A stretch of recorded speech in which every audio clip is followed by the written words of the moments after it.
दोस्तों, जीवन में एक निश्चित उद्देश्य, एक निश्चित ध्येय होना चाहिए। उसके बगैर जीवन बेकार है। बगैर निश्चित उद्देश्य और ध्येय के हमारी स्थिति ऐसी हो जाएगी कि वो एक कहावत है हिंदी में कि आए थे हरि भजन को और ओटन लगे कपास। दोस्तों नमस्कार, मैं डॉक्टर रघुवीर सिंह मौर्य। आप देख रहे हैं मेरा यूट्यूब चैनल जीके मौर्य 1972। मैं आपके लिए और टॉपिक लेकर आया हूं राज्य मानवाधिकार आयोग। कंपटीशन की दृष्टि से बहुत अच्छा टॉपिक है। पिछले एग्जामों में इसमें से प्रश्न आए हुए हैं, मैं आपको बताऊंगा। आप पूरा टॉपिक, पूरा वीडियो अच्छी तरह देखिए, मेरे साथ लास्ट तक जुड़े रहिए। ये टॉपिक बिल्कुल क्लियर हो जाएगा और मैं एक एक बात आपके सामने जो है खोल करके रखूंगा। तो अपन शुरुआत करते हैं। देखिए, मानव अधिकार दुनिया में सबसे बड़ी जो संस्था है मानव अधिकारों की रक्षा करने वाली, उस संस्था का नाम है एमनेस्टी इंटरनेशनल।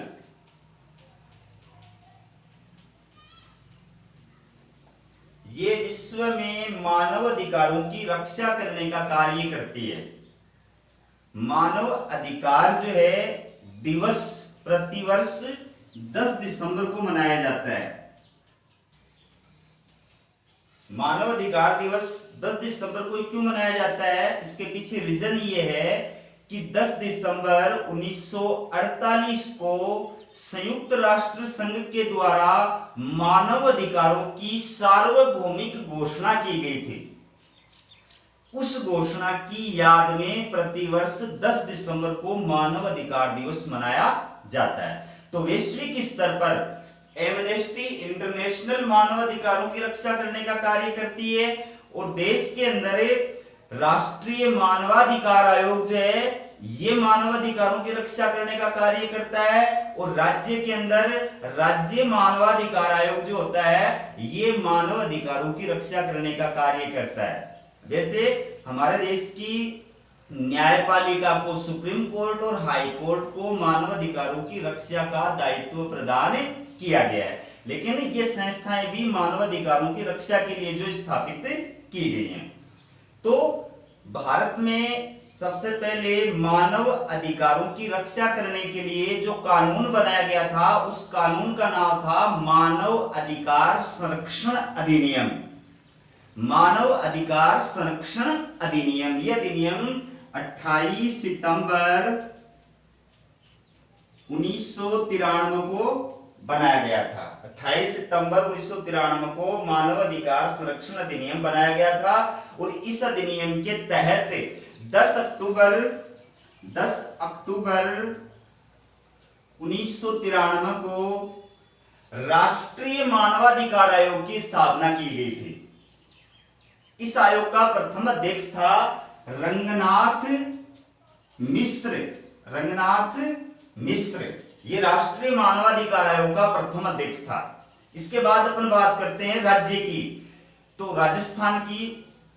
तो राजस्थान में मानव अधिकार आयोग की जो स्थापना है वो मानव अधिकार संरक्षण अधिनियम 1993 की धारा 21 खंड 1, मानव अधिकार संरक्षण अधिनियम 1993 की धारा 21 खंड 1 के तहत राजस्थान में राज्य मानवाधिकार आयोग की स्थापना की गई थी 18 जनवरी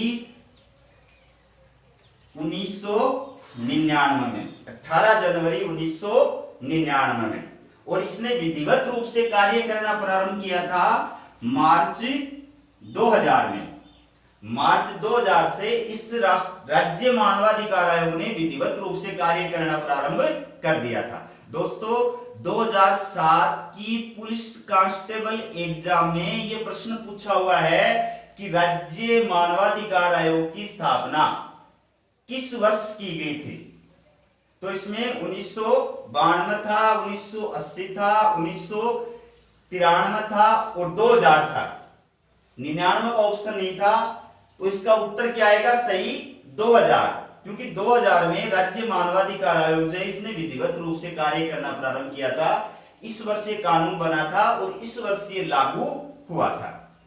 ठीक है, पूरी चीज क्लियर हो रही है आपकी, अच्छी तरह आप जुड़े रहे मेरे साथ में, एक एक चीज जो है वो क्लियर कर दूंगा। इसमें से भी कहीं से भी प्रश्न आए आप बिल्कुल कॉन्फिडेंस के साथ उन प्रश्नों का उत्तर दे सकते हैं। तो राज्य मानवाधिकार आयोग जो है इसकी प्रथम जो अध्यक्ष थी वो थी कांता कुमारी भटनागर। कांता कुमारी भटनागर राजस्थान मानवाधिकार आयोग की प्रथम अध्यक्ष थी। अब अपन बात करेंगे स्थापना। राज्य मानवाधिकार आयोग की जो स्थापना है वो अभी मैंने बता दिया आपको 18 जनवरी 1999 में की गई थी और मार्च 2000 में इसने विधिवत रूप से कार्य करना प्रारंभ कर दिया था। ठीक है, अब अपन बात करेंगे सदस्य। राजस्थान मानवाधिकार आयोग में कितने सदस्य होते हैं, अधिनियम के अंतर्गत कितने सदस्यों का प्रावधान किया गया है। तो देखिए इसमें एक तो होता है अध्यक्ष, ठीक है। राज्य मानवाधिकार आयोग का अध्यक्ष होता है उच्च न्यायालय का सेवानिवृत्त न्यायाधीश, ठीक है। दूसरा, इसमें दो प्रकार के सदस्य होते हैं, एक होता है पूर्णकालिक सदस्य, एक होता है पदेन सदस्य। दो प्रकार के सदस्य होते हैं राज्य मानवाधिकार आयोग में, दो प्रकार के सदस्य होते हैं, पूर्णकालिक सदस्य और पदेन सदस्य। राजस्थान मानवाधिकार आयोग में पूर्णकालिक सदस्य हैं 4। पहला है उच्च न्यायालय का वर्तमान या सेवानिवृत्त न्यायाधीश, दूसरा है जिला न्यायालय का वर्तमान या सेवानिवृत्त न्यायाधीश, और 2 सदस्य होते हैं ऐसे व्यक्ति जिनको मानव अधिकार विषयों का व्यवहारिक ज्ञान प्राप्त हो। इस प्रकार से 4 सदस्य हो गए पूर्णकालिक सदस्य, और 4 सदस्य होते हैं पदेन सदस्य। अब पदेन का मतलब क्या होता है,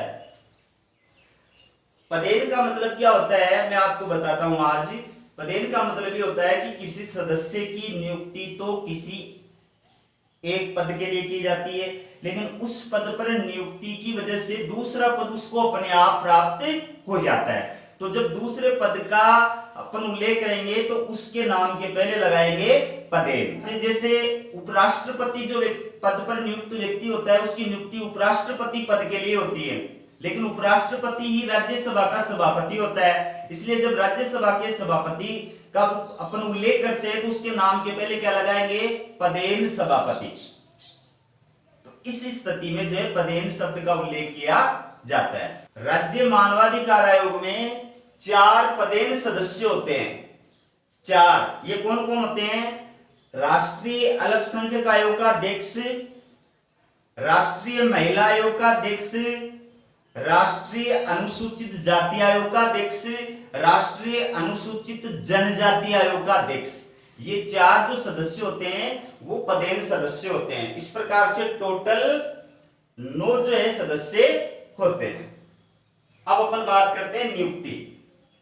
तो इन सदस्यों की जो नियुक्ति है अध्यक्ष और पूर्णकालिक सदस्य, इन सदस्यों की नियुक्ति राज्यपाल के द्वारा की जाती है, लेकिन राज्यपाल एक हाई पावर कमेटी, एक हाई पावर जो समिति होती है, कमेटी होती है, उसकी सिफारिश के आधार पर करता है। और इस कमेटी में 6 सदस्य होते हैं। इस कमेटी में 6 सदस्य होते हैं। अब कौन कौन होते हैं वो आप सुनो ध्यानपूर्वक। मुख्यमंत्री ये इस कमेटी का अध्यक्ष होता है। इसके बाद में गृह मंत्री होता है, विधानसभा अध्यक्ष होता है, और विधानसभा में विपक्ष का नेता होता है। 4 तो ये हो गए, प्लस 2 कौन से होते हैं, अगर किसी राज्य में विधानमंडल के 2 सदन हैं तो जो दूसरा सदन होता है विधान परिषद, तो विधान परिषद का अध्यक्ष होता है और विधान परिषद में विपक्ष का नेता होता है। इस प्रकार से समिति में 6 सदस्य होते हैं। चूंकि राजस्थान में विधान परिषद नहीं है, इसलिए राजस्थान में सदस्य हैं, इनकी नियुक्ति करने वाली जो समिति है, इस समिति में कितने सदस्य हैं, सिर्फ 4 सदस्य होते हैं। ठीक है। अब आगे बात करते हैं पदावधि। आयोग के जो सदस्य होते हैं, अध्यक्ष होता है, उनका जो कार्यकाल होता है वो होता है 5 वर्ष या 70 वर्ष।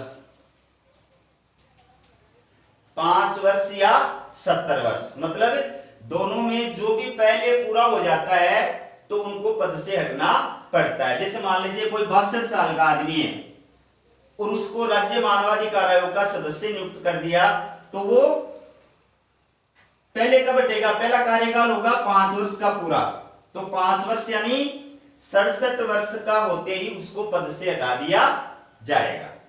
इस प्रकार से इन दोनों में से जो भी कार्यकाल पहले पूरा हो जाता है उसको पद से हटा दिया जाता है।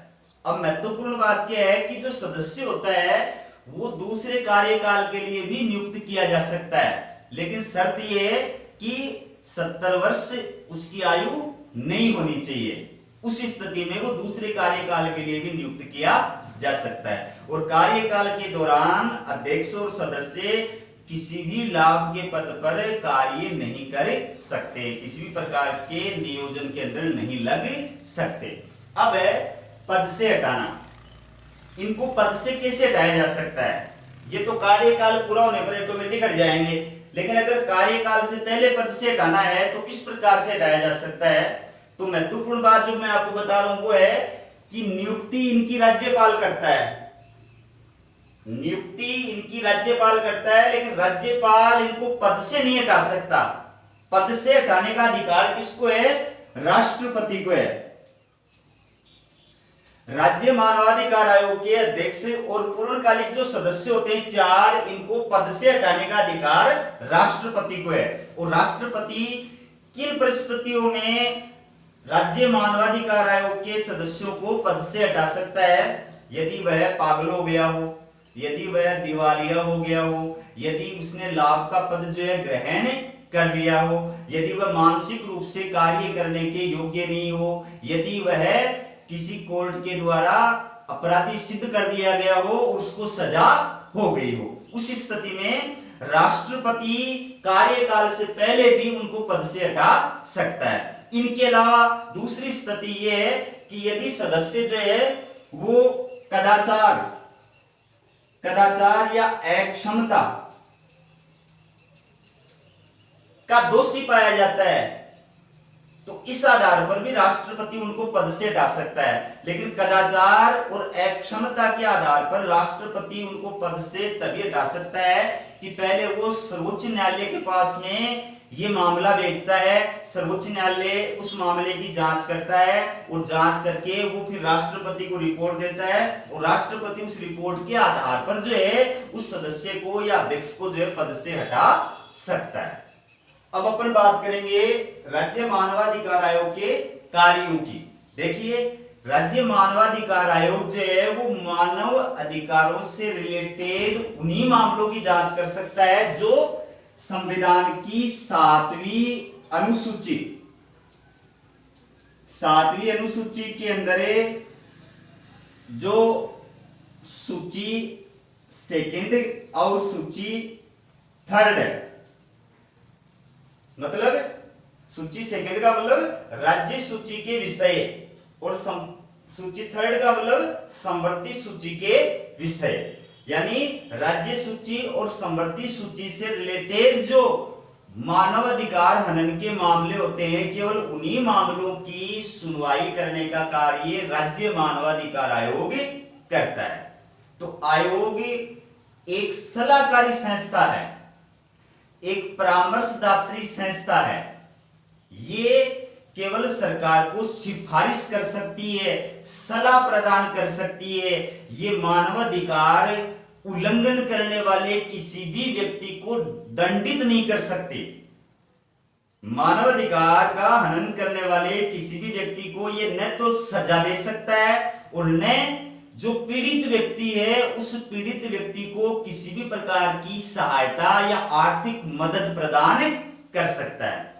तो मानवाधिकार आयोग जो है वो मानवाधिकार हनन से रिलेटेड जितने भी मामले होते हैं उन सब मामलों पर जो इन सूचियों में आते हैं उन पर जो है कार्यवाही कर सकता है, सिफारिश कर सकता है। ये जेलों में जाकर के जेलों का निरीक्षण कर सकता है, जो जेलों में कैदी हैं उन कैदियों की का निरीक्षण कर सकता है, उसके बारे में सरकार को सिफारिश कर सकता है। ये कोर्ट में अगर कोई मानवाधिकार हनन का मामला चल रहा है तो उसके अंदर दखल दे सकता है, या अखबारों में समाचार पत्रों में मानवाधिकार की कोई रिपोर्ट प्रकाशित हुई है तो उसके ऊपर खुद प्रसंज्ञान ले सकता है, जांच का ऑर्डर दे सकता है, जांच कर सकता है। इसका अपना खुद का स्टाफ होता है, खुद के कर्मचारी होते हैं। इसको ये भी पावर होती है कि ये जांच कार्य करने के लिए सरकार की किसी भी सरकारी एजेंसी का या केंद्रीय एजेंसी का या अंतरराष्ट्रीय एजेंसी का जो है सहयोग ले सकता है। इसके अलावा गैर सरकारी संगठन है उनकी भी ये सहायता ले सकता है। राज्य में मानवाधिकार संरक्षण के लिए जो कानून बनाए गए उन कानूनों की समीक्षा करके सरकार को सुझाव दे सकता है। इसके अलावा ये मानवाधिकार हनन से रिलेटेड जो है सिफारिशें सरकार को कर सकता है, क्या सुधार होने चाहिए उस बारे में सरकार को सिफारिश कर सकता है। जो स्वयंसेवी संस्थाएं एनजीओ मानवाधिकारों की रक्षा का कार्य कर रहे हैं उनकी प्रशंसा कर सकता है। और जिस व्यक्ति के मानवाधिकार का हनन हुआ है अगर वो व्यक्ति आकर के शिकायत कर सकता है तो उस व्यक्ति की शिकायत पर एक्शन ले सकता है। ये राज्य मानवाधिकार आयोग के द्वारा किए जाने वाले कार्य हैं। अब अपन बात करेंगे कार्य प्रणाली। राज्य मानवाधिकार आयोग की जो कार्य प्रणाली है वो कैसी है? सिविल न्यायालय के समान है, न्यायिक प्रक्रिया के समान है। यानी ये संबंधित पक्षों को नोटिस जारी कर सकता है, उनको वारंट जारी करके बुला सकता है, उनसे सवाल जवाब कर सकता है। और ये केंद्र या राज्य सरकार से मानवाधिकार हनन से संबंधित किसी भी मामले की जानकारी प्राप्त कर सकता है, फाइल मंगा करके और देख सकता है। इसके अलावा ये 1 वर्ष से अगर पुराना मामला है तो उस मामले पर जो है तहकीकात नहीं कर सकता, उस पर कोई एक्शन नहीं ले सकता। शर्त ये, हालांकि इस मुद्दे पर एएम अहमदी समिति का गठन किया गया था और उस समिति ने सिफारिश की थी कि 1 साल से अगर ज्यादा पुराना मामला हो गया है तो उस पर भी मानवाधिकार आयोग को सुनवाई करने का पावर मिलना चाहिए। तो दोस्तों धन्यवाद। मेरा वीडियो कैसा लगा कमेंट करके बताएं और वीडियो को ज्यादा से ज्यादा शेयर करें।